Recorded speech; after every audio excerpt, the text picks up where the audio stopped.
Un baby-foot, des caisses de fruits en libre service, des vieilles bornes de jeux vidéo, un lapin crétin, une porte derrière laquelle se développe avec d'autres studios l'un des jeux les plus attendus et les mieux gardés du moment, nous sommes chez Ubisoft. Ici, comme chez les autres éditeurs de jeux, le travail des développeurs met en œuvre une notion centrale dans la fabrication d'un jeu, le middleware. Le middleware, c'est un élément qui prend en charge une fonctionnalité particulière. Donc il peut y avoir des middleware de gestion de simulation physique, de l'environnement physique.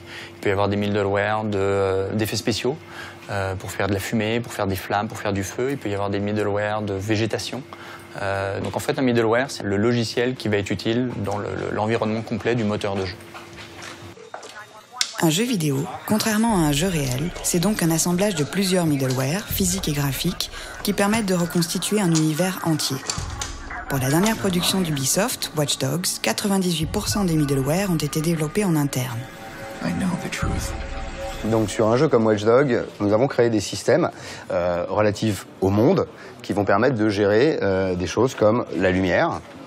Par exemple, cette scène peut être vue de différentes façons à différentes heures du jour et de la nuit. Nous allons avancer progressivement la nuit, et c'est un système middleware dans le sens où il va avoir une influence sur tout le système d'éclairage de la ville.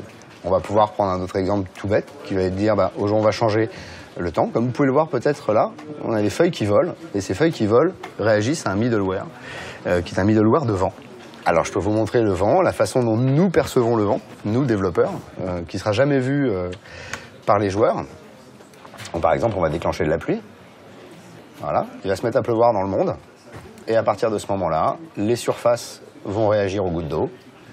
Et si nous avions affiché les personnages et les voitures, ils auront eu des comportements adaptés.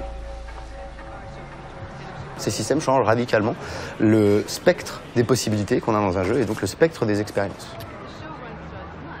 Pour faire un middleware de physique, on va pouvoir visualiser des informations qui pilotent le système 3D et le système de physique.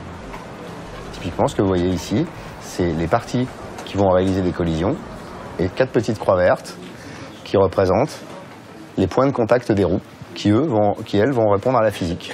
À un instant T, on va pouvoir déterminer, par exemple, que l'adhérence au sol sera moindre parce que ce point va répondre à une friction sur une surface. Là, vous avez un exemple d'une canette qui, elle, réagit par rapport au vent et donc est animée automatiquement par le système. Personne n'a jamais dit à cette canette « tu seras animé de cette façon-là ».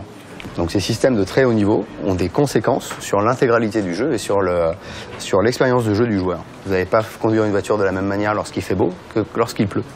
Vous allez être gêné, la voiture va déraper. Et au même titre que dans le monde, on va se retrouver avec des personnages, des intelligences artificielles qui vont avoir des comportements dédiés. Par exemple, quand il pleut, ils ont tendance à aller se cacher dans les abribus parce qu'il pleut. Le comportement qu'ils vont avoir est donc influencé par le fait qu'il pleuve à ce moment-là et que c'est la nuit. Il est actuellement 23h59 dans le jeu. À 23h59, il y a quelques personnes qui sortent du théâtre. Par contre, si vous étiez arrivé en plein après-midi, les comportements auraient été complètement différents parce que potentiellement le théâtre n'est pas ouvert à ce moment-là.